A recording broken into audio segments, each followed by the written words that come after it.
What is up, everybody? I'm George Mossey. This is the George Mossey Show, the pop culture podcast. Another week of insane pop culture moments that we're living through. Gina is here. Hello, Gina. Hello, hello. So there's been some new developments. Remember last week when we ended the show, we were hoping that no more celebrities would pass away. I don't think that we are reporting any more celebrities passing away, which is good. That doesn't mean that no one else didn't pass away, unfortunately. But it was a very, very rough week that week. There was a lot going on and a lot of shocking big name people. So we're not going to be talking about any of that, but there will be some interesting topics we're going to get into.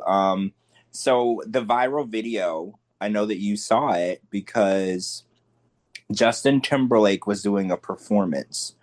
I think it was somewhere overseas, maybe It London, was in Manchester. Europe. Oh, in Europe.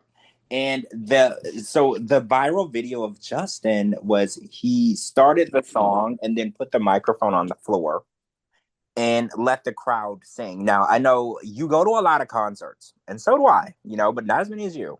Um, and it's not completely unheard of for an artist to say you sing, put the mic down, and have the crowd sing. So when you saw, wait, first question, have you seen Justin Timberlake live in concert before?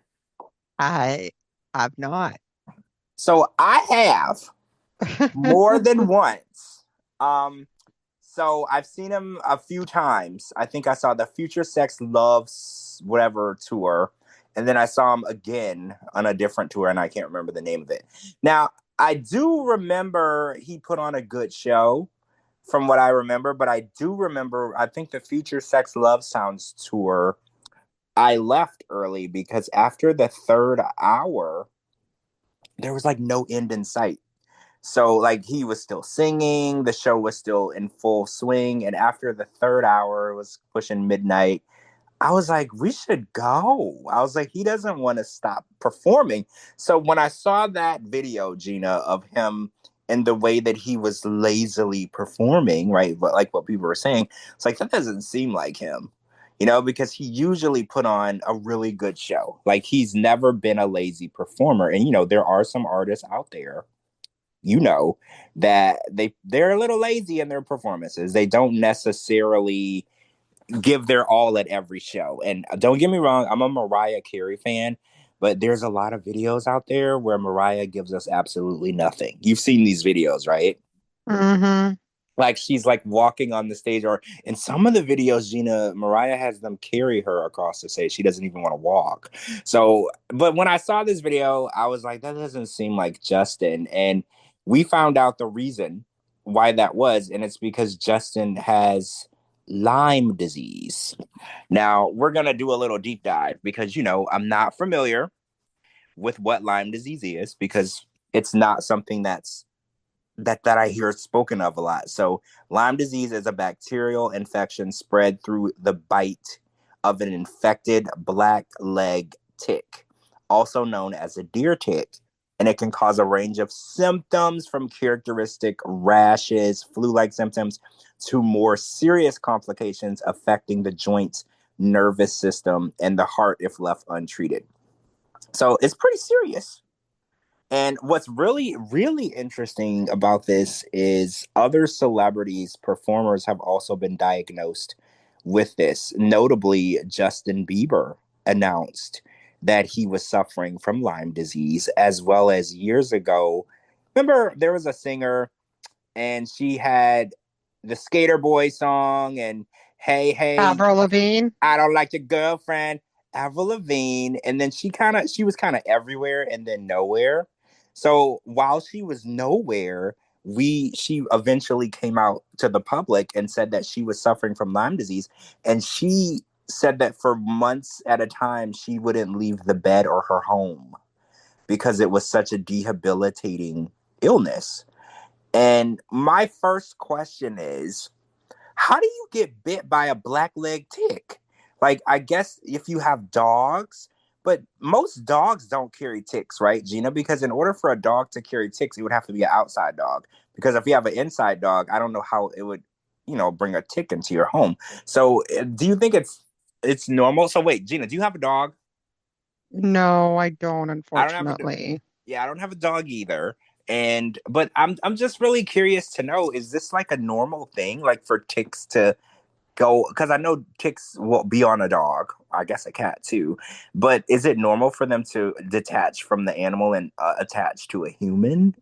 Like, is that Yeah, I would think so because it's just like almost like what's it, bed bugs because they'll hop, right? So it's kind of like a flea almost. That's insane. I think so. I'm reading a few things like the cause of it and stuff, and I was reading how it spread. Because I want to get a little more understanding. And it says the tick must be attached to the skin for a certain amount of time to transmit bacteria, which is typically 36 to 48 hours. So next question: if a tick is attached to you for 2 days, how would you not know? Like, if a mosquito bites me, I know instantly that there's something sucking my blood. So like, I'm really like, does a tick But bite not? like for me personally, like I have four mosquito bites on me right now. Did I feel them bite me? No, I You only can didn't. feel them. No, that's the thing with me and mosquito bites. I can never feel them when they attack me. I can only feel it the aftermath because I'm like swelling up. That's so interesting because I can feel the bites like instantly. So No, I guess not it, me. it I guess it depends on the person because it says that in order for them to transmit the bacteria to the bloodstream, they have to be attached to you for 36, 40 hours. So let's say a tick bites you and you notice it right away, you smack it, you remove it, you will not be infected. So this is not a easily spread disease because it says Lyme disease is not spread through casual contact like touching or kissing, and it's more common in high tick population areas such as Northeast, Mid Atlantic, and Upper Midwestern states. So I'm But here's assuming some other people that have it. There's Alec Baldwin, there's Ben Stiller, there's Shania Twain. We mentioned Avril Lavigne and Justin Bieber. There's so many people in the industry. Amy Schumer. So there's a lot of people that actually have it. that is just Debbie so Debbie Gibson. that's so crazy to me that there's so many people who have it, and I'm assuming all of these people have dogs because I Yeah. can't imagine that you would be infected with something like this if you don't have a dog. And I know that for a lot of people, dogs are part of their family. They're their children. They're people to them. So if you have a dog sleeping in your bed with you or sitting on your lap every day watching TV, it's very possible if it had a tick, the tick could be on you or whatever. But it's just, I don't know. It's really crazy that such big name people, millionaires, billionaires, such powerful people are getting infected by this disease. And it's so debilitating because Justin said in his interview that he was performing through excruciating pain, just to stand and to move because it says it affects your joints. That he was that performance that people were critiquing and saying, "Oh, he's lazy, he's old." Blah, blah. He said that he was in so much pain. What he was doing was almost enough to make him pass out. And Well, we've I'm heard, glad he brought it up because then like people are paying like $300 and then they're being led under false pretenses. They're going to see Justin Timberlake and yeah, they saw him, but he wasn't giving his 100%, but now these people know why. yeah, I do think transparency is good. So I have a question because there was a country artist. I think his name is Luke Bryan, and he was recently on tour and he's suffering from some health issues, and he was doing a show and he had to leave the stage and he had to stop performing due to some health issues, and he came back out and he announced to the crowd that he was going to finish the show, but he was giving everyone a refund because he felt that he wasn't his best. Now, my question is, do you think that Justin should give everybody their money back for that show, or do you think that he feels he performed enough that everyone should pay? Because at the end of the day, people are paying to see you at your best. And if you don't tell them you're not at your best, they are under the assumption you're going to be at your best. So I know Luke Bryan was like, "Well, I'm not at my best. You didn't get the show you deserved. So I'm going to continue the show. It's not going to be my best work, and I'm going to give everybody a refund of whatever they paid for the ticket." And I thought that that was a really stand up thing to do, because at the end of the day, people support you and they love your music and they show up for you. And I know that celebrities are real people, right? Like, they're real people, they have real issues, they have real medical conditions. But when you charge somebody three, four, $500 a person to see you, they're gonna want you to do what they expect of you, and that's to perform and to entertain. And if you're not at your best, it's probably not good to be out on tour. And I think a lot of this has to do with the music industry, where a lot of times, especially mental health too, artists won't be in a good mental place, but the promoters and the managers will still have them out on the road. I think Britney Spears was a really good example of that. Like, she was in no way ready to be out performing, but the people around her saw her as a way to make a whole bunch of money. So they were like, "Oh yeah, Britney, you're gonna go on tour. You're gonna keep touring, even though she was not okay." They looked at it as, well, as long as 30,000 people will buy a ticket, we're gonna put her on the stage, whether she's okay or not. And we don't know if that's what's going on with Justin or what. We don't know if Justin was performing because he had to, if he has a lot of bills, because I think we were talking about this on the last episode. These boy bands spend a lot of money, Gina. Like, they have Hmm. like private jets, they have like vacation homes and multiple homes. Like, they live a lavish lifestyle. So it makes you wonder, because Justin, he's been in the game for so long, he's put out so many solo albums and done so many tours. You would think he didn't need to do anymore. He's fine, right? Like, he would have a lot of money. Just like I said about the Backstreet Boys. Is there a reason why the Backstreet Boys should still be performing?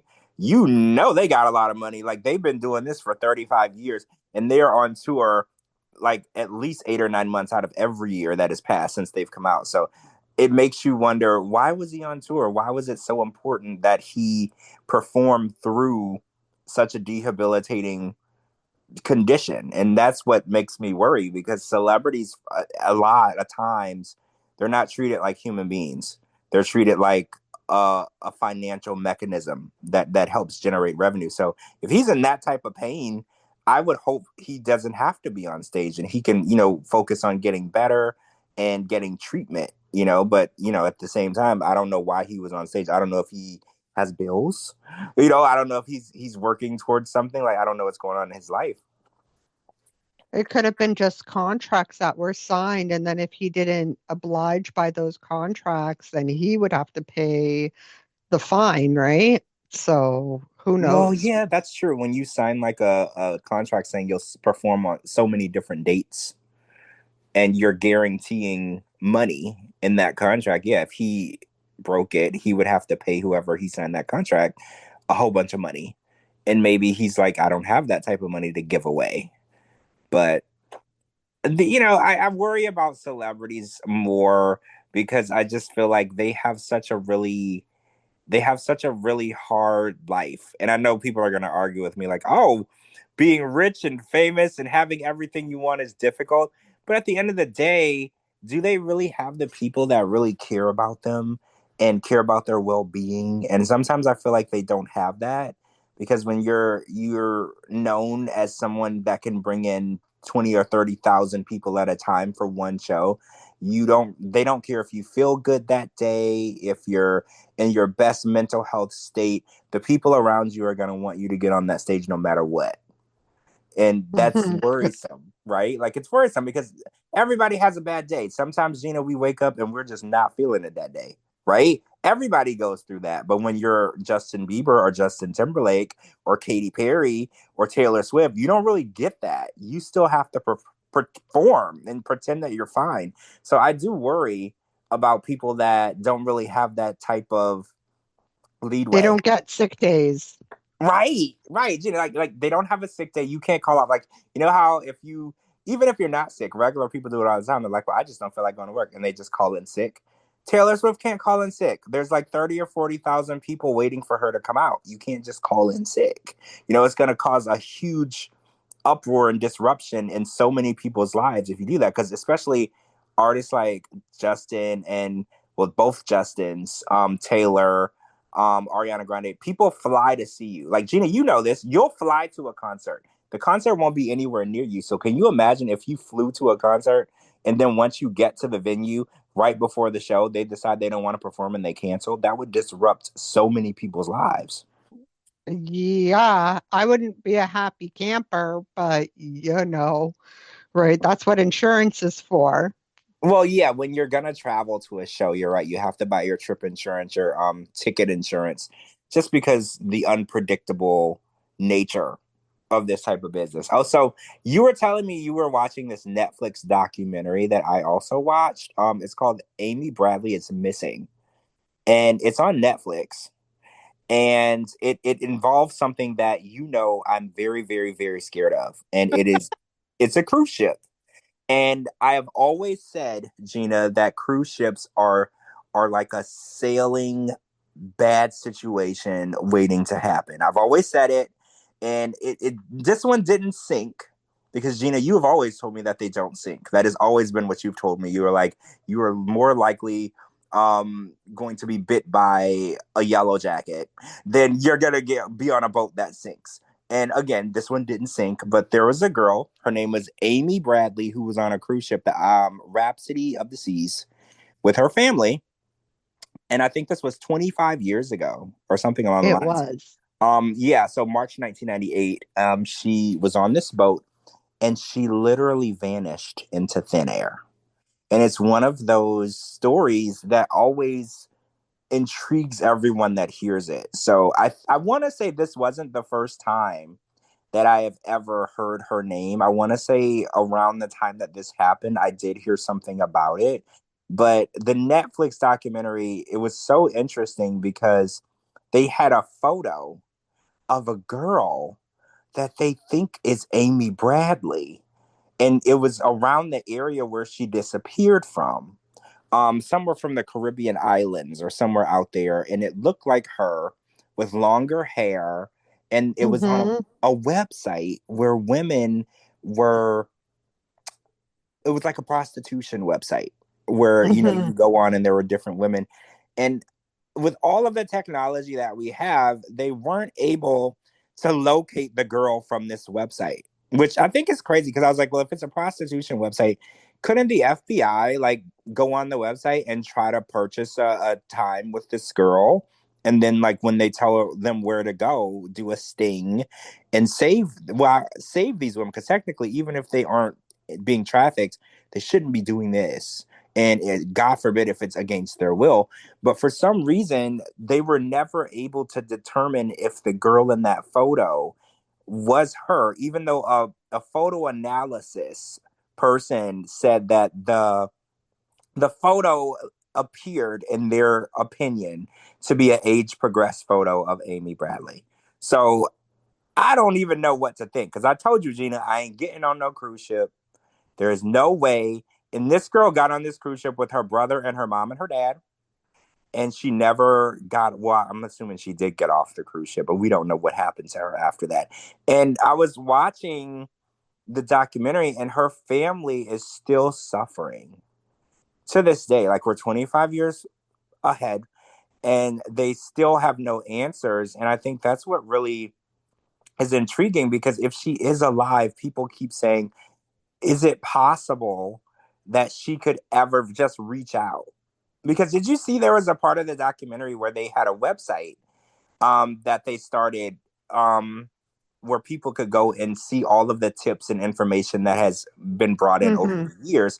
And they said that someone from the Caribbean islands would spend on like holidays, Christmas, birthday of the mom, and other times The that were, IP address. Yeah. yes. And they said they would spend a specific amount of time, like 30 to 45 minutes, on pictures of the mom or pictures of the dad, pictures of the brother, or pictures of the family at Christmas.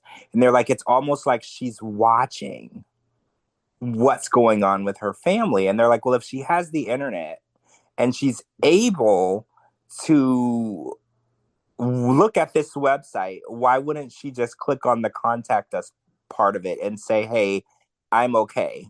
I'm not saying that she has to would be able to say where she is. We don't know who's monitoring her, but a lot of people have so many questions, right? Because the first thing that they determined was that they thought she jumped overboard.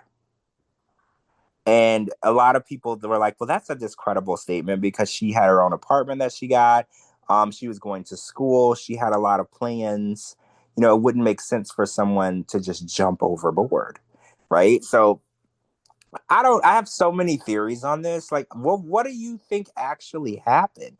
Because a lot of people are saying that she never left the boat. She jumped over the side. Do you believe that theory? I don't like I saw the documentary and I always like to play devil's advocate, right? So I'll always look at all angles, right? So they're like saying like, well, she could have swam, like it was close enough to the shore or whatnot. She could have swam. Yeah, she could have done that, but I'm having a feeling because in the interview, like there were so many like workers like on the cruise ship that were like showing her love, showing her like admiration, showing that she was being adored by these people on the boat. And like there's so many theories and there's so many people that said that oh they saw her here and like at so and so place, right? Or they saw her in a bathroom stall, or they saw her on the beach with two guys, right? So like I'm leaning towards that more because the facial recognition from that website, like the just the structure of like the bone structure and the ear, like just everything, like the like how it hasn't changed. Like those things about somebody can't change. You can change your hair, you can change your eye color, but you can't change your ears or your jawline. And I'm like, that's it. Like that's her. Like that's a spitting image of her, basically. So I'm kind of on the fence. I know like she was saying like she came out as a lesbian, which fine by me, but in being like from someone who in the South, right? And from her family, it seemed like it was a taboo for them. So I think it was maybe an escape as well at the same time for her as well. So you think that she ran away? I do think that, but she just ran away. Like, I think she ran away thinking with these people because they did.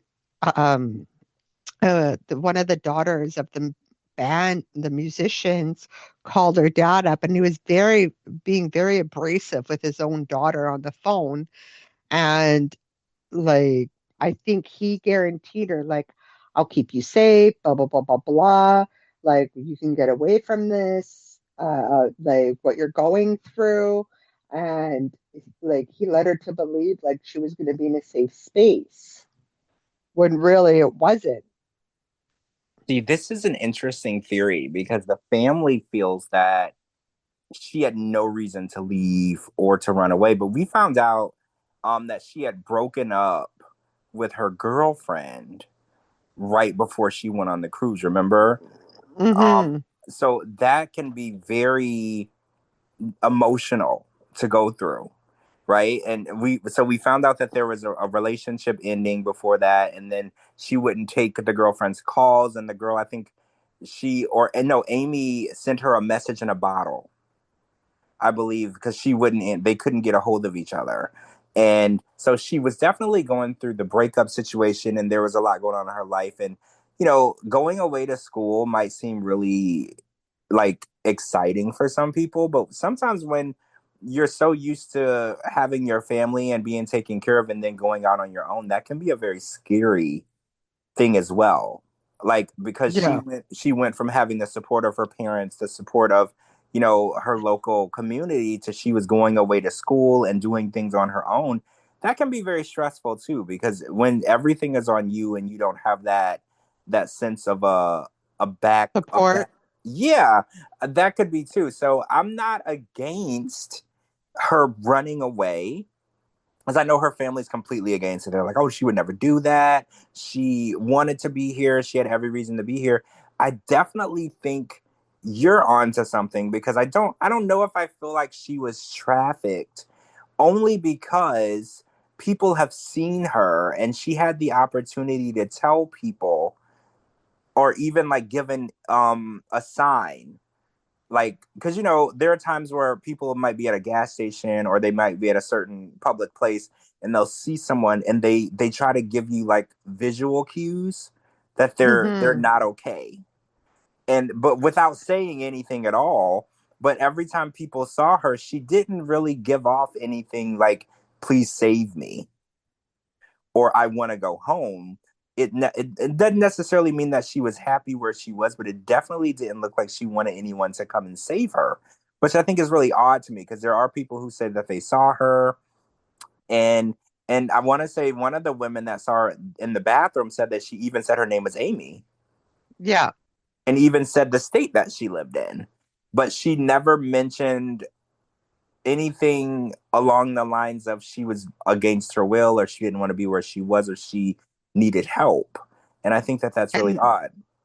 I think she might have had, because in that interview that they did, or the woman when she was interviewed, she heard something. She had asked, "Oh, can we go see this person that she encountered in the washroom who was also named Amy?" Said to the guys that were waiting for her outside, if they can go see the kids. And she was all happy that she was able to go see the kids. So I think she's had kids now too. See, that's really interesting, Gina, because we know that she had come out as a lesbian. So the Yeah, but if you're idea, forced trafficking and stuff like that, like you have no choice, basically. well, right, she wouldn't have her preference in partners. So it's, I don't know, like you said, you might be onto something. She may have been told one thing like, oh, I can provide you a safe space where you can be away from your family, away from the life that you're running from now. And when she got there, maybe she was trafficked. It's not what she Exactly. was told, because her family knows that she wouldn't have went into this situation knowing what was happening, right? Like no one does that. I think that they, and that guy, the one you're referring to, the musician on the boat, the way that he spoke of the situation and the way that he talked to his daughter, there's something there. And Exactly. we can't know exactly what he's hiding or what he knows that he won't speak of, but the way that he gets upset, the that's how lie detectors work, Gina. Like when you ask someone a question, they base it on the way your blood pressure and your heart rate rises. And when you are asked a question that makes you upset or makes you feel uncomfortable or uneasy, the lie detector can pick up on that. And when you're lying or you're nervous, that usually brings up Your tone and deception. your expression tells it all, right? And like, Yes. and how he was acting towards his daughter said it all. And His own daughter, do you remember the daughter said that she found a box in her dad's closet, or a with her suitcase, photos. with photos of not just Amy Bradley but other Caucasian women. Yes, That's very strange. Why would you have photos of this woman, but not just this woman, but other Caucasian women? Because remember where they are, the part of the world where they are, that country, Caucasian people are not very common. Okay. So it's not somebody that you would see every day unless they're a tourist, right? Because the people that live on that island, they all tend to be of a certain nationality. So it's very strange that it was just Caucasian women, younger women, and in this, and for me, there's so many different red flags, and I know that the police and the FBI, they have to work on leads and information, and they can't make assumptions, because obviously when I heard about the photographs, I immediately wanted them to go and arrest him, but I know that's not how the law works. You have to have probable cause. It's not illegal to have a photo of a person, right? Like no, that's not a crime. It definitely will make you wonder a why. suspect. Yeah, Correct. And but the FBI definitely spoke to him and they said that he was weird, but they didn't have anything to charge him with a crime. And that it's just so unfortunate because I feel like whatever she's going through, it's probably something that no one should go through. And and the family, living so many years not knowing. I can't imagine what that's like, because you know what a lot of people say, they would just, if someone is missing and they never find the body, a lot of times the family would say, I just wish I could find them so I could put them in a The grave, and rest. so they can rest, and I know that they're at peace. Because after a while, a lot of times the families are like, well, I'm not expecting to find them alive, I just want to put them, in a peaceful place where I know that they can rest. And for a family not knowing where they are or what happened to them, that has to be so, it has to really drain your soul, right? I know a lot of times when people go missing, the parents usually die at a younger age, because you know what Hmm. they say, worrying takes years off your life. When you're constantly worried and wondering what's going on or what happened to someone, it's true. Worrying is definitely something that can take years off your life. And unfortunately for her family, they've gotten no answers. And I think with the documentary I was just reading, there was a lot of new leads, a lot of new information. But the FBI said that, each time they get a lead, it's a process. You have to investigate the lead, interview the person, and try to go based on that information. And each lead takes time to try to substantiate. So I really hope that they're able to find her. And if she's alive, even if she, I don't know, if she's where she wants to be, I think her family should, they deserve to know, right? Like, say, for instance, that she ran away. They deserve to know that she's not hurting or trafficked or in a situation that's horrible. Because there are stories that I've read online where somebody abandoned their family, their husband, their wife, their kids. They just left, and they left that huge burden of worry on everyone, and they just wanted to leave. And I think that's so unfair. Like, it's so unfair to not give people the heads up. And I know it's hard, but those people are now wondering, where's my mom, where's my dad, where's my husband, where's my wife? And they just wanted to restart life somewhere else, and now all of these people are worried and thinking something happened to them. And I saw a story recently, somebody was missing for like 20 years, and then their family found out that they were alive and well, just living in another part of the country or world, and just didn't want to talk to them anymore. And I was thinking, like, man, that's horrible, because I'm sure the family has been looking for them this whole time. But sometimes it's just like you don't want to be found. And I think in her case, I think that's what happened because like she was having a different from what her one of her exes said or her high school ex had said that the parents were not approving of the relationship and like not approving of her lifestyle choices, and that can be a big burden on her or anyone basically of not being accepted, like just because you have different opinions on like it's not a man and a woman, you're in love with a woman and that's fine, right? And they weren't accepting of it, and that can take a toll on a lot of people's like mentally as well. That's true. That's true. She went from a tight knit family, because they showed a lot of the backstory of how she came up, and she was a basketball player, and her family was very supportive of her in sports. And so she looked at it as, what if I was to lose that support of the family that she had? And that was a huge part of her life. Everything that she ever did, her mom was very supportive. And now, say for instance, she came out and her mom started to show less support and less love. And I think it's really important that parents understand that when you become a parent, it's unconditional love that you need to give that child. And if you're not ready to love someone unconditionally, I don't think you're ready to be a parent, because a lot of times parents will love their children as long as they go to the college that you want them to go Mhm. to. They like the opposite gender that you want them to like.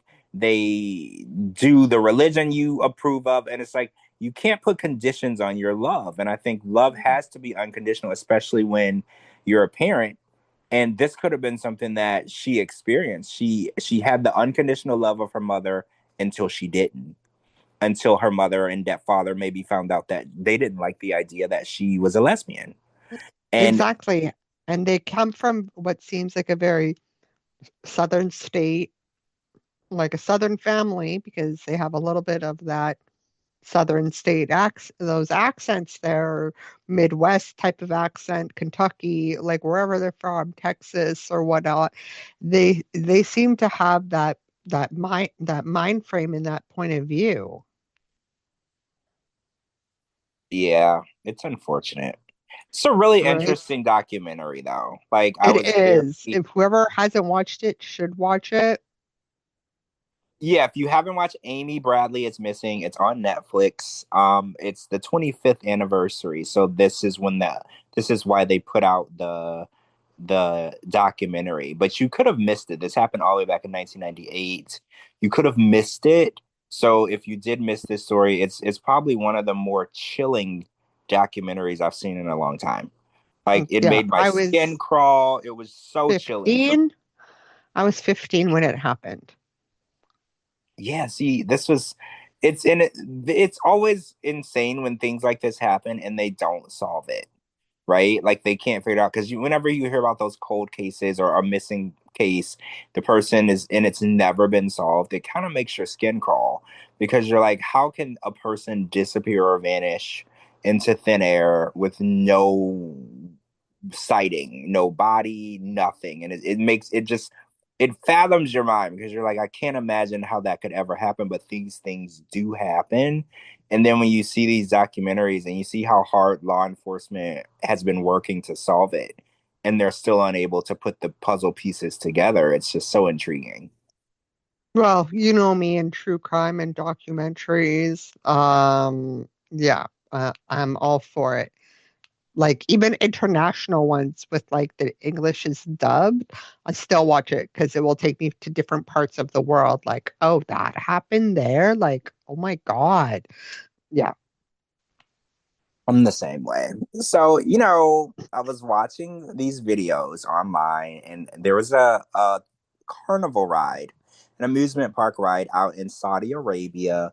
And it was one of those like, it's like, what do you call these things? I can't think of the name now. It's kind of like a little circle and then it spins. Ferris Um, wheel. Kind of like a Ferris wheel, but like instead of it spinning clockwise, like it spins. Oh my gosh. You swing up and down, you're sitting down, you're strapped into the chairs. And these are very popular at carnivals. And there's a viral video of it goes up from side to side. So it's swaying from side to side where you go all the way up on the side, then go all the way up on the other side. And this viral video from Saudi Arabia, this carnival ride kind of snaps in half like a twig, sending the riders directly into the concrete. And there's a lot of people that were injured. And Gina, I like theme park rides. I like roller coasters, but I'm gonna say this. I don't do carnivals because carnivals are not the same as a theme park. A theme park doesn't move, it's always in the same space. There's a maintenance crew, there's people that maintain, and I think a ride that is cemented into the ground is a little more sturdy than a ride that you can put on a truck and drive away. I'm not saying that carnival rides are not safe because that's a completely untrue statement because they do have to pass safety regulations. Like, there are people Hmm. that inspect these rides and they are safe. I just feel carnival rides are held to a less rigorous standard because they're not cemented to the ground. They can move. And I think anything that's not permanently in place and can move is a little like if I was to get on a roller coaster that I know won't be there next week, I would feel a little less safe than I know of a roller coaster that's there forever, right? Like, it's in the ground, it's not moving, it's maintained. Um because each time you tear something down and put it back up, right? So take down and an assembly, who's to say the same person is doing that each time? So, like, you know how when you're on an airplane and before you take off, the captains will do a takeoff checklist. There are things that have to be checked and done before you put that plane in the air. So, who's to say that the checklist of putting that ride back together each time is done by the same person and everyone is checking off each box, right? Like, each time, like, that's the type of stuff that I think about because I'm an overthinker. So, and I used to live in Ohio, and there was an Ohio State Fair incident where one of the rides collapsed and some people passed away. And that it stuck with me because I was like, oh, I've been to the Ohio State Fair. I've rode rides at the Ohio State Fair. And one of the rides, it like this, it broke, landing, and I think one guy lost both of his legs, another guy lost his life, and I was like, see, the carnival rides are different because have you ever seen the videos where it'll be like a ride that kind of swings from left to right, and then it'll kind of the feet will come off the ground and Hmm. and and it looks like it's gonna tumble over. Those videos are pretty popular as well for the carnival rides. And again, if it was not movable, that would never happen. I think that it makes it more safe that the ride is cemented into the ground and can't go anywhere because there's no risk of tumbling over, falling over, snapping over, or high winds or anything um compromising the structure. Because at the end of the day, in order for that ride to be mobile, it has to weigh a lot less than a ride that isn't mobile.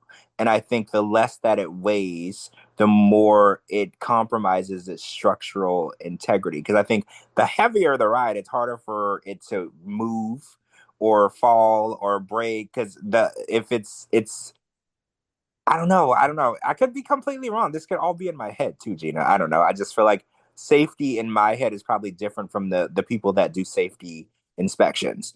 But when I saw this video, it really made me think about it because I spend lots of time on rides and coasters and things like that, and that's a very scary feeling. I do. I'll tell you a little story real quick. So I was riding a ride. It's called Hagrid's motorbike adventure, and we were on the ride and the ride malfunctioned. And there's a spot in the ride where you're on the second level of a building and you're on a motorbike. There's you, and then the person next to you is in like the little sidecar. And you're on the second floor, and then they do like a little spell.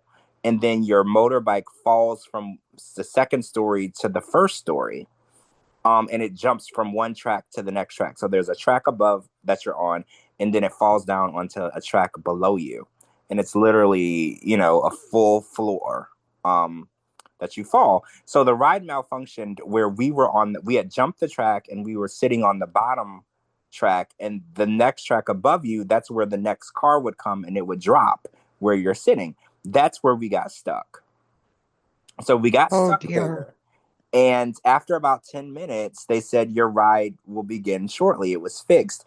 And we never started moving, but we could hear the car above us on the second floor. And I was like, well, that one can't come because if it jumps the track, we're on the track. And Mm. I'm not usually scared, but when I could hear them above us, I got scared because I was like, well, what if that track doesn't know that we're sitting here and it drops the next set of cars on us? And I was scared, Gina. I'm not going to lie. I was scared because when I heard them and we never started moving, I kind of started to freak out. And I was like, can I wiggle myself out of here?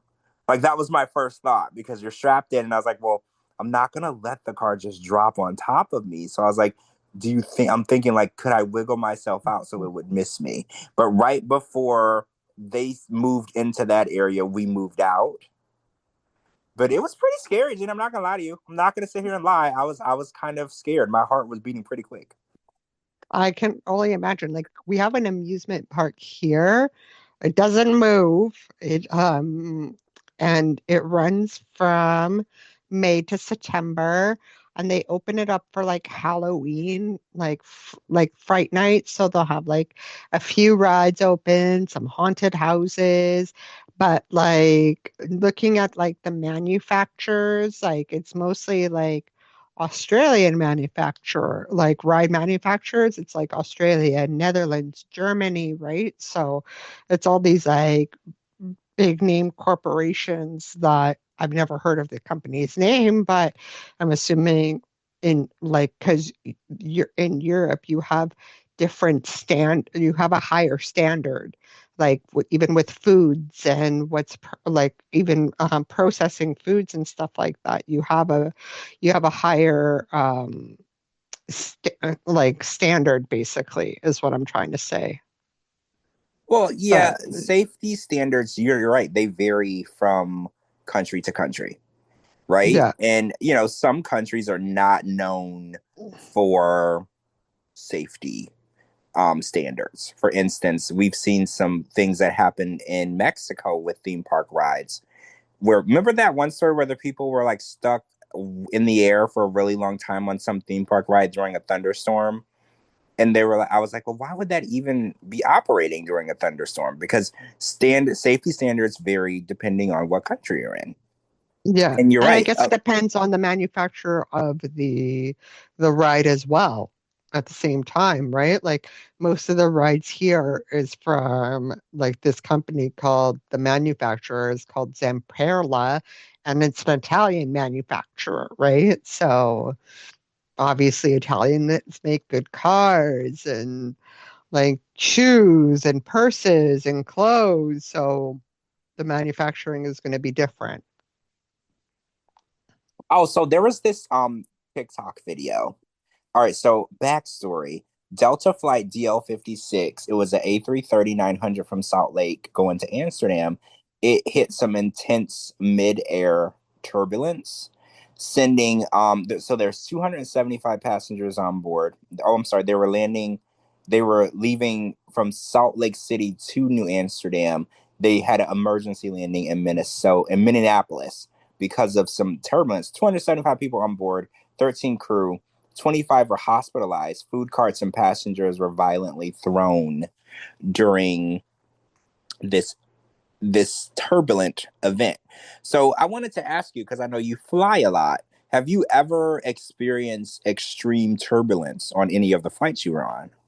It's funny because the extreme turbulence that I encountered was when I was going like, and it wasn't that bad, but I was just like um, in going to Vegas, and that's like a 2.5 hour flight from here, and that was like holy shit, right? But it wasn't like things weren't flying around. I was just like, whoa, early. Like, I was just like, okay, right. Seatbelt sign is usually like on, but I guess it's just because when I came back, when I was going and coming back from Vegas, there was like, because like you have, oh, what was it? Grand Canyon that's there too, type of thing, like nearby. So I guess it's like the desert as well because it's Vegas. And there Yeah. was a heavy windstorm just before, so I can imagine like the turbulence there. But when I go to like Toronto or when I've gone to Boston or when I've gone to into Europe, like the most of the turbulence is just like lasts like not even 3 minutes. It's just like burp, burp. And I'm like, oh, it's like an amusement park ride. Okay. And I'm fine with it, right? I'm like, I think it's like a ride, as silly as it may Well, be. I'm not like comfortable with turbulence. It's a little scary because we're not on a track, like a ride track. But I will say every time I fly into Vegas, there's always turbulence when you're heading into Vegas airspace. Okay. I think it has to do with the mountains. I can't prove that, but I've never been on a flight that didn't have turbulence as we entered into Vegas airspace, and I've been there so many times. I I've think it's the desert because we have mountains here, and like when I arrive, it's fine. It's when I arrive, like to Vancouver, it's fine. I experience hardly any turbulence, right? Obviously, when you're taking off and landing, obviously it's a different story when you're being mid-air. Yeah, that's true. And I've been on flights before in the past where we had turbulence from the moment we took off to the moment we landed. I mean, like 3 or 4 hour flights where the plane was shaking violently. the entire time. Like we didn't have one free moment. I want to say I was coming from Chicago Well, with the Chicago is known flight. as the Windy City, Yeah, I so want to say that was, I think I was going from Chicago to Cleveland, I believe, was that flight. And from the moment we took off to the moment we landed, it was just extremely turbulent. It makes me uneasy. So okay, so there was a guy, a pilot that they interviewed on TMZ Live. His name is Pete Capillo, and he's actually a reality TV star. He's also a pilot, I believe. And he answered some questions about turbulence, and he said that even though turbulence can be very uncomfortable, it is rarely ever a reason that a plane has ever went down. mhm. So a lot of times people think, oh, really severe turbulence could cause a plane to crash. He said that that's not true. He said that if a plane did go down after experiencing turbulence, it would be because other factors in Packers, conjunction with turbulence, meaning an engine went out or they hit a flock of birds. Like it's turbulence. He said can't be a factor of bringing a plane down singly. It has to be other things like flying debris or losing an engine or loss of flight control. Like he said, it has to be something else in conjunction. And a lot of people were saying, really, I always thought that if turbulence got out of control, that flight was going to fall out of the sky. And he basically said that's not the case. It's kind of like when you're driving over a road that has quite a few potholes, even though it feels bad and it's probably destroying your your suspension. car. Yeah. Yeah, you're not going to, nothing bad is going to happen to you, and you'll just drive out of it and hopefully get into some better road. But he said it's kind of the same thing. He was like, yeah, you just are kind of going through a gravel road but in the air. It's never going to be that type of situation. And Well, it's funny because usually, like when I went to Europe for Christmas, I had flown economy to Toronto, but then someone gave me a free lounge pass, like someone online, because they were expiring at the end of December anyway. So I got a free lounge pass. So I was just drinking wine and having nachos and like I fell asleep so quickly. It was like an 11 p.m. flight. It was a red eye. And I didn't even feel the plane take off. That's how TKO'd I was. So usually when I'm on the plane, I'll usually eat, have some wine, and pass the hell out. So I don't know if turbulence is happening as well because I'm just drinking and passing out. It's great. I mean, whatever you got to do to get through it, right? Like Well, I I've get. never been scared of planes. I've never been scared of planes, so I always wanted to be a flight attendant, but I'm too short. But like it's the only way that I can fall asleep if I have to drink. Like I'll drink some wine and I'll pass out. No problem. I mean, it is very. It's kind of like riding in a car because you know how you get a baby and you put them in the car and you take them for a drive, they'll fall asleep. I feel like if you get the right flight, like a red eye is usually good where there's no talking, there's no crying baby.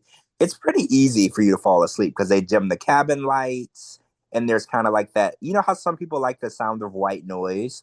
I feel like the Hmm. engine kind of sounds like white noise. So it's We like the hadn't even perfect. taken off, and I was already passed out. Oh, so you didn't even need the engines. You were just sleeping.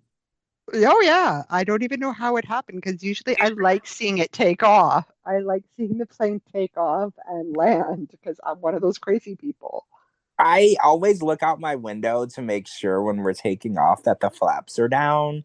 Because I don't know if you know this, but a commercial airline cannot take flight without the flights being retracted. So I always look out the window just to make sure because I'm a aviation safety buff and I've watched quite a few of the aviation documentaries and I know that there's been several crashes with mass fatalities where the captain or co-captain forgot to retract the flaps during takeoff. And no commercial airliner can take off without them being retracted because it just weighs too much. and the only way to increase the wind over the wing to get enough lift to go into the air is through a retracted flap. And you know what a flap is, right? It's the little thing at the back of the wing that bends down. Yeah. So you do that too? Do you like make sure that the flaps are down? Like, or am I weird? Am I like a weird person? You're just a weird person because honestly, that flight that I took, that red eye that I took, I didn't see nothing. I was already passed out. No eye masks needed, nothing. I was already TKO'd from the wine. I woke up mid-flight. I'm like, wait, where are we? Like, I knew where we were, but I'm like, wait, I had to go to the map. I'm like, oh shit, we're already in Winnipeg? Like, and my flight was to Toronto. I'm like, oh, we're already halfway there. I'm like, okay, when did this happen? No, I didn't See, hear no announcements, nothing, nothing. I was gone. I'm a little more paranoid. Like I have to once I see that everything is okay though, I'll go to sleep. But like that's important. And also when you're landing, Gina, you have to make sure that your the flaps are retracted. Because you can't land. A plane can't fly slow enough to land without the flaps. It'll fall out of the sky. So like No, that's I'm always up when it's landing, but I don't know what happened when I departed that I just passed out. It's never happened. It's only happened this one time where I was like I'm gone. paranoid. I'm paranoid though. Like I'm a passenger seat driver too. Like when I'm in the passenger seat, I'm like watching the driver. Like I'm just a paranoid person, right? Like I have to watch and I have like that constant worry. So I can't relax. I have to as though because if you think about it, what am I gonna do if the flaps aren't retracted? I can't get into the cockpit and retract them. So like me knowing isn't gonna change anything, but for some reason I can't find peace until I know. Yeah, I I don't don't know know. what you would do. Well, right. What am I gonna do? How am I gonna retract them from my seat? Like I don't know why I need to see that it's done for me to be okay. Because even if I saw that it wasn't, what am I gonna do? Go and try to knock on the cabin door because the Y- flight attendants will arrest me. Like what am I gonna? Exactly, and you will not be able to fly again. Well, exactly. So what exactly am I gonna do? Nothing. But for some reason, I need to know that in order for me to feel safe, even though it's air travel is the safest mode of transportation on this planet. I still feel like I need to know that it's safe for some reason. So, Gina, have you Well, ever been at a concert and somebody passed out? So, I not just near me, but I've heard that it's happened at the same concert. yeah, It I usually involves boy bands. also it's wait, so do they pass out because they're freaking out that they see the boy band up close, or do you think they're passing out because they're sick? When I was younger, boy band up close. As I got older, um, too much alcohol in the system. Oh, so it's like drunk people. Because I was wondering, because I go to concerts, and a lot of times when they put too many people in these venues, and like the floor where this you have to stand, like the pit, it can get really Hmm. hot, and people It can be can get, like yeah, you can get dehydrated, or you can, because then it's so dumb because I've been to Backstreet Boys like that, and I'm like, no, like I couldn't go get water because I didn't want to lose my spot. Like couldn't drink beforehand because I didn't want to lose my spot to go pee. Right? Like there were so many things, so many factors, but I was fine. It was hot, but yeah, I guess they only had like it was only like 20 or 30 people per section that had stand up only, so it wasn't like congested, if that makes well, sense. no, that makes sense. So Katy Perry recently had a show, and she had to stop the show because somebody passed out, and Yeah, they and it was a young fan in Detroit. that's so scary though, right? Like because okay, I don't want to get weird, but do you remember back years ago Travis Scott had a show where somebody people were trampled and hurt and actually People were died. right, multiple people, and he didn't stop the show if I remember correctly, and He didn't. a lot of people didn't know what was going on, and There's a that was documentary on that too on Netflix. that kind of opens your eyes to when you put 10, 20, 30,000 people in a small place, that you're really risking the safety. Because if you put too many people on the floor in the pit, how would you know if someone passed out, or because you can't see them, you can't see the floor, and you don't know if they're incapacitated, if they're being stepped on, if they're having a medical emergency. And it kind of makes you wonder, how do they monitor the well-being of all of these people? Because who's to say no one notices someone on the floor until the show is over, when people finally start to disperse? It's kind of scary to think, because if, say for instance, because when it comes to being front row at a show, you have to wait in line outside, right? So you're not Hmm. going to the bathroom, you're probably not drinking as much as you should, you're not hydrating, you're not eating properly, because if you leave that spot, you lose your place. And Exactly. in order to be where you want to be at that show, you have to stay there for hours and hours and hours to get front row. And then when you get in for the show, they're going to let you in hours before the show starts. You're still not hydrated. You still didn't get anything to eat or drink, because again, if you go anywhere, you lose your spot. So I think a lot of people don't realize that our bodies are not meant to go 6, 7, 8, 9, 10 hours without eating or drinking Yeah, just to that's get at that. like a festival. That's like that was at that Astro World Festival. And there is a documentary on that because I saw it on Netflix. That's at the World Festival. It's on Netflix. If you haven't watched it, watch it. Um, but in my case, it was maybe 3 hours. For Backstreet Boys, I don't even want to say 3 hours, maybe less than that, 2 hours. Well, some people are pretty Right. diehard. I remember back when I went to see Lady Gaga, back when I think she had the Monsters Ball. She was pretty new at the time. Not new, but not where she is now. And I want to say I was downtown for something else. Her show was the next day. And while I was downtown, I saw there were people sleeping outside of the venue where her show was going to be the next day. And that's pretty die hard, Gina. That's pretty die hard. They were waiting outside the day before because they wanted to be right up front in the pit Yeah. area, because there's no assigned place for you to get into the pit. It's just wherever you are in line when they open the door. And the first thing I thought was, ew, when I go to a concert, I want to take a shower and get ready first. They're just laying on the ground. So I was like, you're not Yeah. even gonna you're gonna look a mess, right? Gina, like, you're gonna look a mess. You slept outside on the ground and now you're gonna go into the show. You're not even gonna be like looking nice and dressed nice and fresh. You're gonna smell like the concrete. Yeah, you're gonna smell like coochie outside. No, thank you.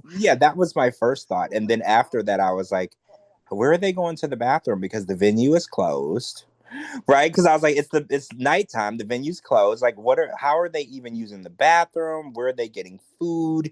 Where are they getting drinks? And then all these things go through my mind. I think a lot of people don't realize the risks that they're taking to do these shows. Because this show, luckily, Katy Perry was very Proactive. proactive. She stopped the show. They assist this person. They got medical attention. She assists the person too, right? Or Yeah, she ran this to the young person's fan. side and wanted to make sure that she was okay.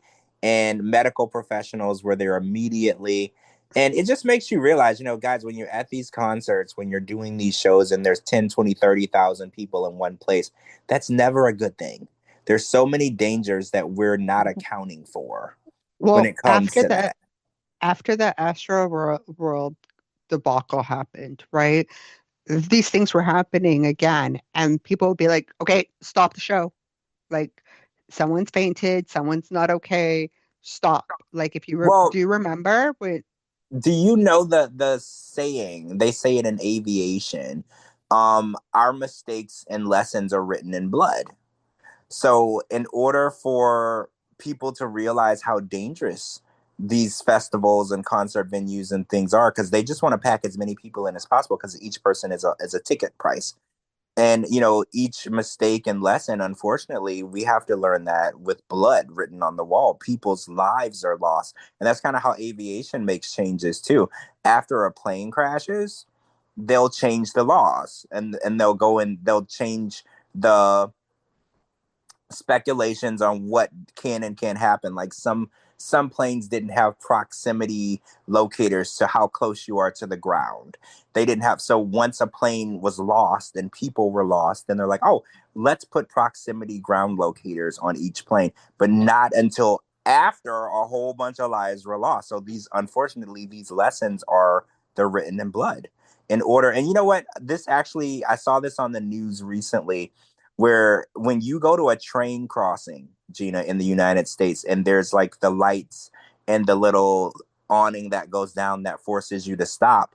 Did you know that there has to be a certain amount of fatality accidents at that train crossing before they will put those lights and those barriers there? Meaning, No. yeah, they don't just put them there for safety. That means that there were certain amount of accidents with fatalities that happened at this railroad crossing, that they went and approved these safety lights and mechanisms and awnings to come there. And I was watching the news, and it kind of astonished me, because I was like, so you mean that someone had to lose their life, or multiple people had to lose their life at this railroad crossing before you, or city council or whatever, would approve to put the safety barriers there? And I'm like, why are we writing our mistakes out in blood? Why are we sacrificing people's lives when we could just automatically, if you have a train crossing on a road, put the safety lights and everything there? Like, it should be an automatic given. You shouldn't have to say, oh, well, this is a dangerous intersection. Let's consider. Like, why don't we consider all intersections to be dangerous? And we take As precautions. as far as I'm concerned, all the railroad crossings, at least within like proximity to me, they all have where like it's oncoming traffic with vehicles and whatnot, they all have those barrier crossings. Yeah, not in the US. Not initially. And Damn. if you pass by one that has it, I guarantee you there was a accident there that prompted that. And that's how we get stop signs replaced with signals. There has to be a certain amount of accidents in order to get it on the ballot to vote to put a red light instead of a stop sign or whatever. And it's like, I don't understand why we can't just make decisions in the best interest of the public rather than putting a dollar amount on it, because they're like, oh, well, it'll cost a lot of money to change that. But why are we worried about money when lives are at stake? It just makes you look at things differently. And that's why I never wanted to get into government or politics, because I just don't agree with the way things are done and how decisions are made. They make it seem like people are collateral damage. And I don't believe in that. I feel like safety should be a priority, and it should be put above budget cuts. It should be put above all of that, because at the end of the day, why would you put a red light there after someone lost their life when you could have just put a red light there because it's dangerous? Initially, yeah. So yeah, Damn. I'm happy that Katy Perry was able to do that. And like you said, after that Astro World debacle, a lot of artists have been much more proactive at watching the crowd and looking for, anything that looks like a commotion that doesn't look like dancing. Right? So they want to make sure that they're paying attention, because at the end of the day, Travis Scott, he lost a lot of fans, and he got into a lot of issues after that show. And I think more so artists don't want to fall into that same situation. They don't want their Exactly. name associated with such a horrible thing. And Travis didn't tour for a while after that. I think he's doing okay now, but for a while his name and was a topic in these documentaries, and it didn't look great for him. At the end of the day, there was a lot of different things involved. Like, it wasn't just him. There were promoters, there was the venue, there was security. There's so many factors in it.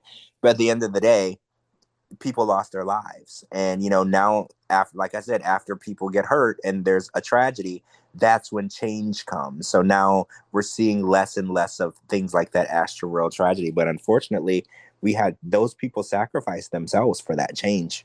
And, that's just, it's heartbreaking to think you're going to a concert. I'm so excited to go to a concert, and to think that was the last thing that those people did. Crazy. Exactly. And seeing like video footage from their phones, like for the ones that have been deceased or still dealing, or family and loved ones that are still dealing with it. It's very tragic. So it's just like, yeah, I can't imagine my life without concerts. So I don't tend to go to like music festivals. It's more of concerts. It's in an arena. I get to go home after, get to shower beforehand. I know where my seat is. And like they always call this city the no fun city. So yeah, nothing good, like nothing really exciting goes on here. So, because we have strict rules and laws, and a lot of people can't even come up here because if they have put gun charges, drug charges to Canada. So, go figure. So I want to talk about this story that came out. Brandy Glanville. Do you know who that is? Like, I'm not super familiar with who she is, right? Um, she's a celebrity. She's on the Real Housewives of Beverly Hills, and she was suffering from burns on her face. This wasn't the first time she was on in the news for something going on with her face. Remember, like not recently, she had something going on with her face before. I saw She that too. was I'm like, I don't know who this is, and then I'm like, moving on, and then yeah. well, I think that she used to be married to someone famous. And I think, hold on, I'm going to look it up because I think she has to do with Leanne Rhymes somehow. Yeah, okay, so she used to be married to Eddie Cybrin. Eddie Cybrin is an actor, and apparently Leanne Rhymes was married to another guy, and Eddie Cybrin was married to Brandy Glanville. And apparently, Leanne Rhymes and Eddie Cybrin left their spouses to be together. Yep, yep, I remember that. It's So, Eddie Cibrian. He was on after he did that, I think his career kind of diminished because yeah, you don't do that. But he was on an old soap opera called Young and the Restless. yeah, yeah, he was on Young and the Restless. And And so, fun yeah, fact, he was in a band too called Three Deep with Joshua Moore. a boy band? Hmm. I didn't know that. I no, I'm for Yeah, real. I didn't know that. So yeah. Eddie Sebring is in a wasn't a boy. So wait, what was the name of that boy band? Three Deep. It was, yeah. All right, so I'm googling it now. Oh my God, he's right there. Okay, yeah, you're right. With Joshua Morrow, and CJ Hewer. It was formed in 1998. So they were around the same time as NSYNC and Backstreet Boys and O Town. So, Yeah. question, were they popular? They had this song called Into You. Interesting. I'm gonna have to see if I actually have heard it because I don't remember them. I saw them live, but who haven't I seen live and skipped school You for? saw them live? Where? Here. They were like really popular because you knew who they were. Yeah, and plus I watched Young and the Restless with my mom. Oh, so you knew who he was from Young. So wait, he was on the Young and the Restless around Yeah, the same time he was in the boy band. Oh, okay, I got you. yeah. Both So Joshua Moore interesting. and both Joshua Moore and Eddie Cibrian were both on Young and the Restless at the same time. Oh, so they used their fame from Young and the Restless to launch their boy band career, which I'm Yeah, assuming was short lived, right? Like how long it do you think? was. It was only till 2001. Oh, so they were around like in sync because in sync kind of diminished around 2002, 2003. So Yeah, pretty short lived. 1998 to 2001.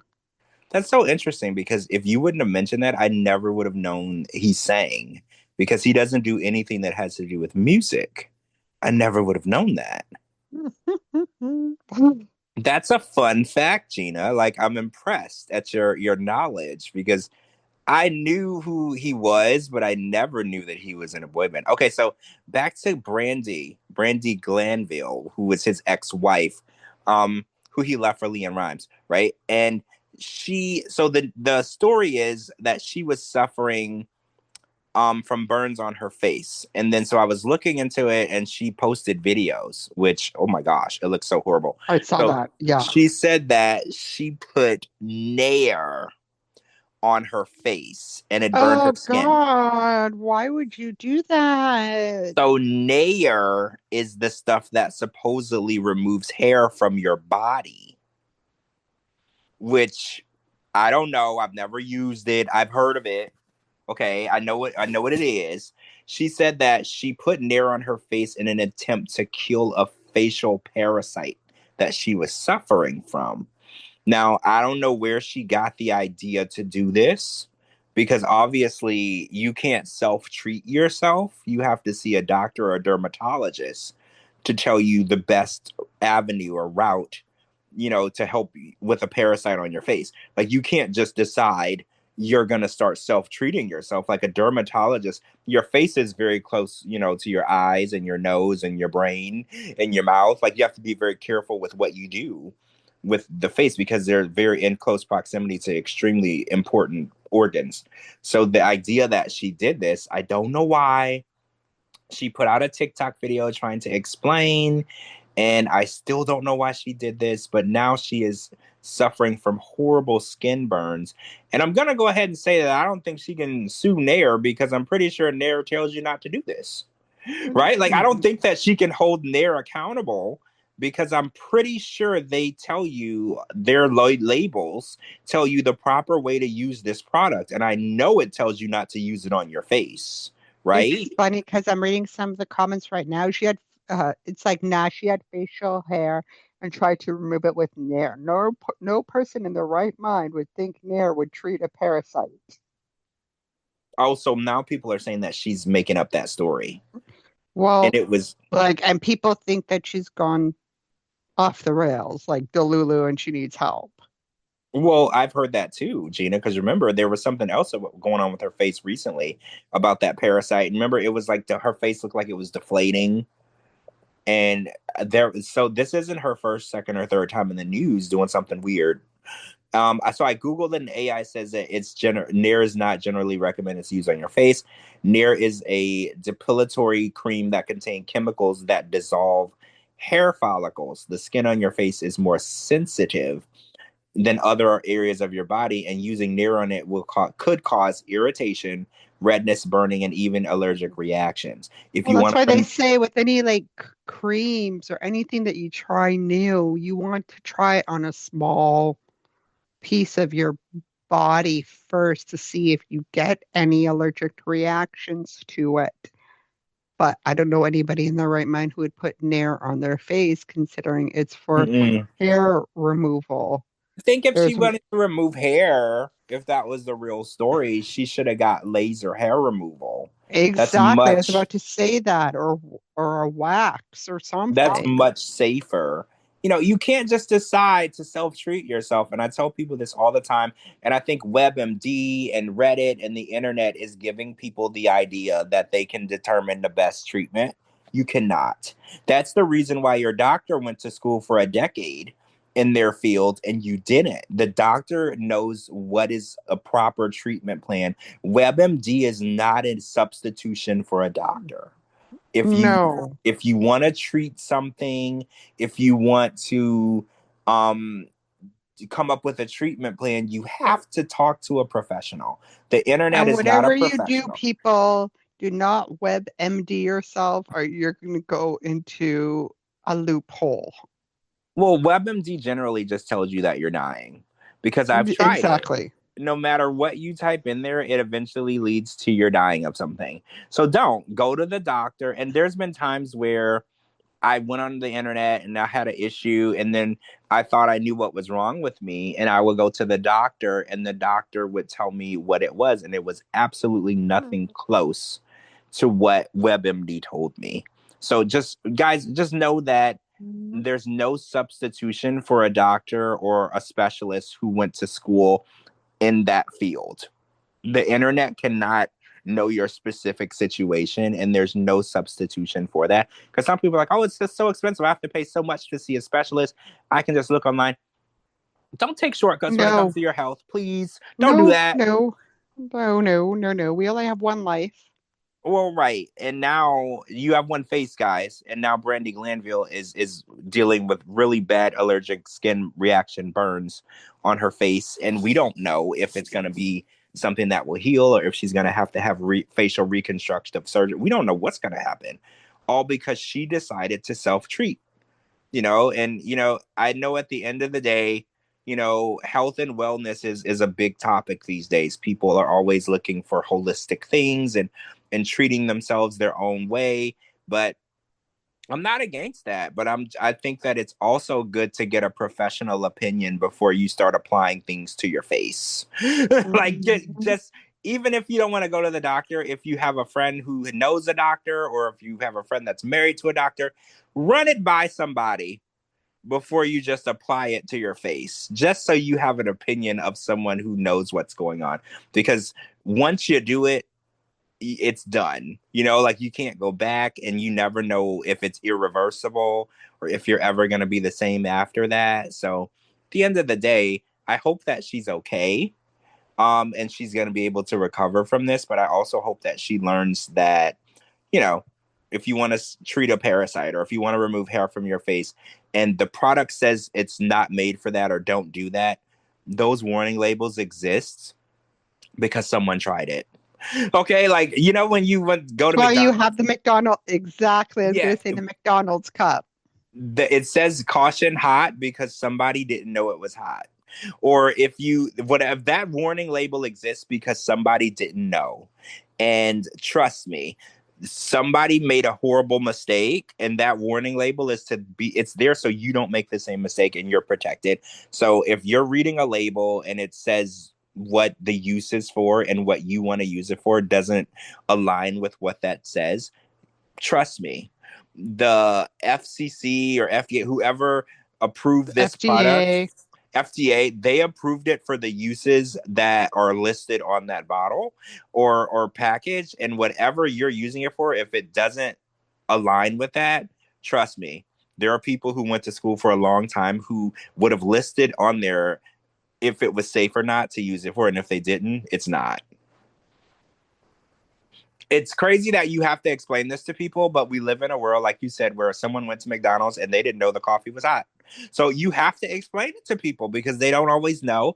And sometimes they don't know for their own good. They don't know what's best for them. So these warning labels are very important. Read them, take note of them, and go to the doctor. Whenever I have an issue, I just go to the doctor because I don't know. I didn't go to school to be a doctor and I want to know what's wrong. So I just go to the doctor. Exactly. I think we ran through all of our topics. Let me double check. I think we ran through. So this Hmm. week, yeah, we made it through, Gina. Hold on, let me check my notes just in case. Oh wait, did we talk about Kate Gosselin? No, we have not. Oh, we haven't talked about Kate Gosselin. So apparently, Kate Gosselin from John and Kate plus eight. She's kind of been gone for a while. She was off of social media, and we were hearing a lot of stories about her and her family years back. So it's kind of been quiet lately, but we found out, well, she divorced John. We knew that. I'm pretty sure that happened years ago, 2009. She divorced John, and then the kids were starting to come out and say things about growing up in the family and how their lives were, and things about their parents that they didn't like, and airing out family laundry, dirty laundry, in the media can be very difficult. And we recently saw that Kate resurfaced online, and she's working as, what did you say, a nurse? Yeah. So yes, okay. So let's go back. The kids are all grown, right? So let's start aging ourselves. Remember when y'all were watching John and Kate plus eight, and they're like these little kids? They're all grown. They're all adults, and Kate is an empty nester, and she's living on her own with her dog. I think she has a German Shepherd, and she's working as, I think, like a home health nurse, and she's kind of living like a normal life, like compared to her, because back in the day, Kate was the original Karen. Do you remember that? So Kate Gosselin's Hmm. hairstyle. She was the number one Karen. That was where the Karen haircut came from. Yeah, so when guys, whenever you say someone is a Karen, Kate Gosselin is patient zero. She was the first combed Karen. She and that hairstyle was also the hairstyle of the Karen. So if you ever saw a woman with the Kate Gosselin hairstyle, you're like, oh, she's a Karen or whatever. So she's a meme even to this day because we still call people Karens to this day. So she kind of created that meme, and she took a step back from the spotlight, and she's kind of living her own life and was keeping it simple. And for some reason, she's rejoined social media. So Gina, why do you think she got a normal life? She got people to leave her alone. We're not saying her name anymore. And then she comes crawling back. Well, Why? Why would you? obviously we are saying her name because look at us now. We're talking about her.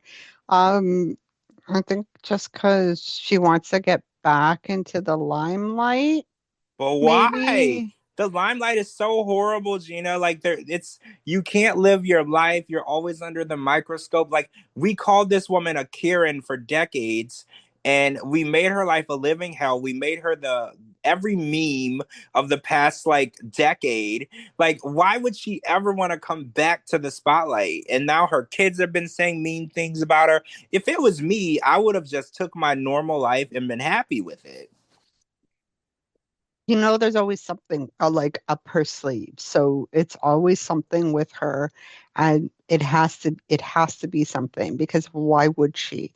It's got to be something for profit. She's got like, oh, maybe dog treat sponsors, maybe this, maybe that. Like, I don't want to see her get ready. Like you said, she's the original Karen that first existed of like she made the Karen haircut famous. She was she was awful.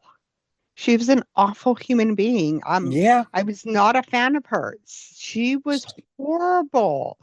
The way she talked to her ex, the way she talked to her kids, the way she treated her kids, like the way she sent her kids away because one of them wasn't like I think he had ADHD or something. I don't want to say that was the case, but like and like they went to go live with his dad. Like she treated these kids like they were like money, basically. They're disposable, they were income to her, basically.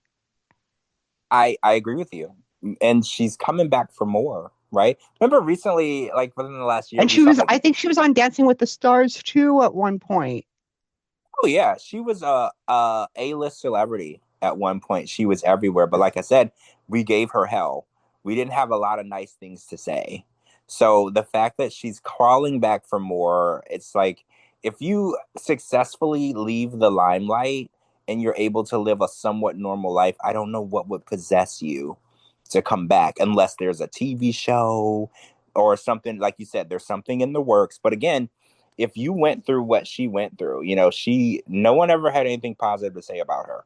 So if you went through that and you survived and you came out on the other side and you were able to have a somewhat normal life, I would be happy with that. Remember Casey Anthony, because we know the horrible Hmm. story that comes with her, with Kaylee Anthony. She recently resurfaced on TikTok. And it's like, why would you want to come back into the public eye after all of that? We have nothing nice to say, right? We have nothing nice to say. Why would you even re-enter? Like if you were able to weasel your way out and not be able to be criticized and constantly called names and all of the negativity that came with that, why would you go and open a TikTok account so people can find you and know where to direct the hate to? The only people that want to see her are people that are Karens just like her. Do you think there's fans? Do you think she has fans? Because I Yeah, because why else should you like be generating a TikTok account and back on social media? I never heard anybody say anything nice about her, so I've never met a Well, fan. how many Karens do you know are out there in the world? Oh, there's a lot. There you There's a lot go. of Those, Karens. those are her fans. Well, for anyone interested, she's making her way back onto social media.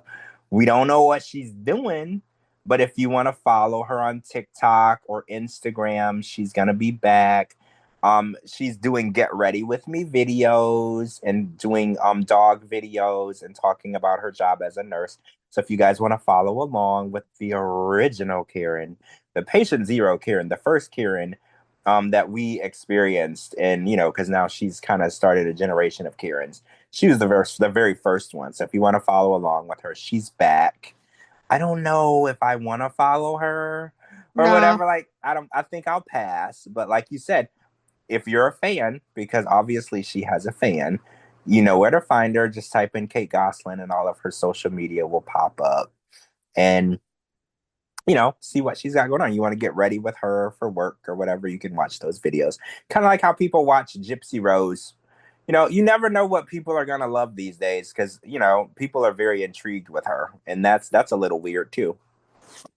well, yeah, like you have different tastes for different, like, for different people, right? Like some people, like, I hate to say this, it's always been 90 Day Fiance for me, but now I'm like kind of shying away from it, like just because it's so repetitive, so predictable, so boring, right? But if they were to put like, and I hate to do this comparison because we can talk on and on and on about Love Island.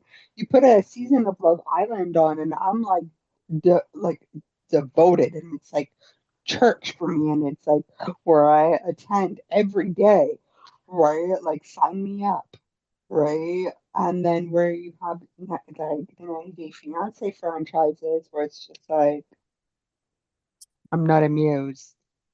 I'm like, okay, like I'm not amused. I'm not entertained. Why is this on my screen? What am I watching?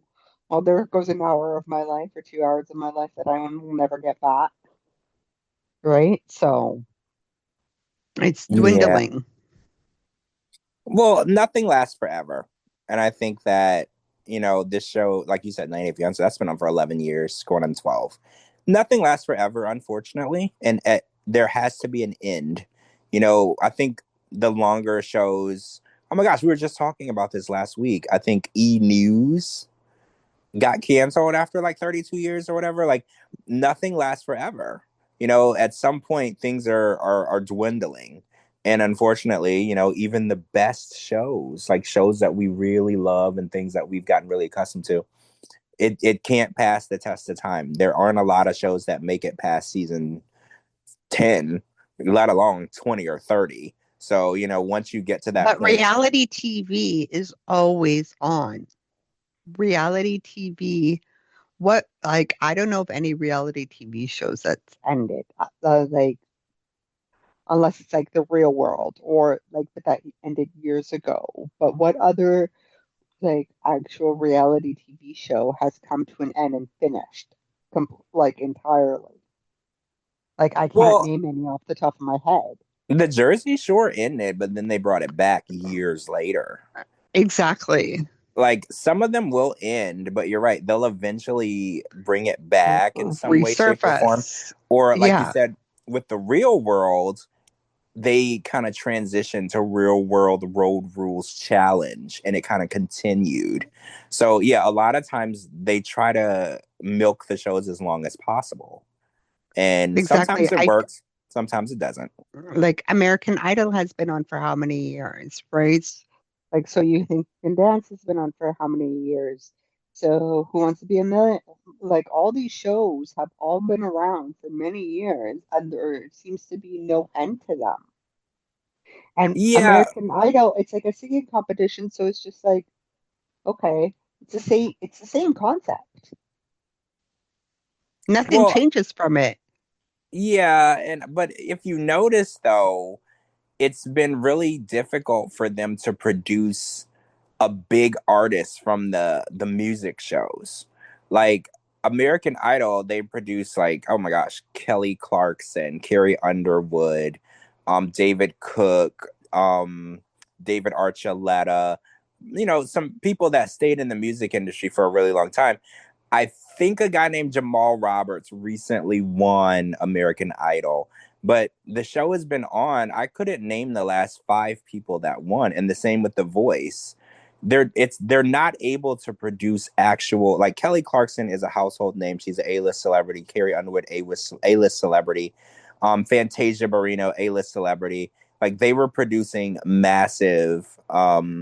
Oh, you know what? In that X Factor show, they produced Fifth Harmony, which Yeah, Camila Cabello is still around. And Fifth Harmony has been making they haven't been making music lately, but the girls individually were doing things. So, but the shows are still around, but they're unable to achieve that level of success that they did in the beginning. of It course. dwindled.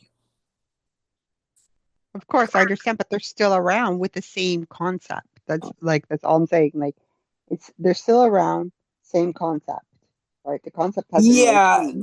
they're here, but they're struggling. Like they Yeah. have their core viewership, but like for instance, I used to watch American Idol. I voted for Kelly Clarkson. I don't want to age myself, but I haven't watched that show in maybe a decade.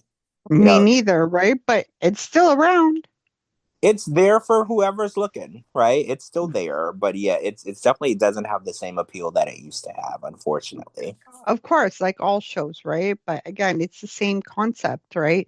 It's 90 Day as well. It's the same concept. I'm just bored of it. Like same thing with American Idol. It's the same concept, but a person can only be amused by it for so long, and it's just like, okay, I don't even know what day it comes on anymore or what time it comes on anymore, and like, you know what I mean? But it's still around, but like that's the thing. You need for anything that's reality TV, you need something fresh, right? Like fresh and new, not recycled, recycled, recycled, recycled, recycled, right? Because the thing that American Idol has that it's all like newer contestants or maybe like some same contestants that tried out last year didn't make it, got some words of wisdom from the judges, and then came back, right? And that's fine. But again, I don't know what we're watching anymore, basically. I don't either. All right, guys, we're gonna wrap this episode of the Pop Culture Podcast on the George Mossey Show. We'll be back next week with some more cool, fun, interesting, or even weird stories that happen. Who knows what happens this week in pop culture. And thank you so much to Gina for joining me for this episode.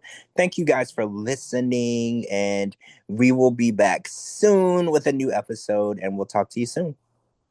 Good night, everybody. Good night, guys. Bye. Bye.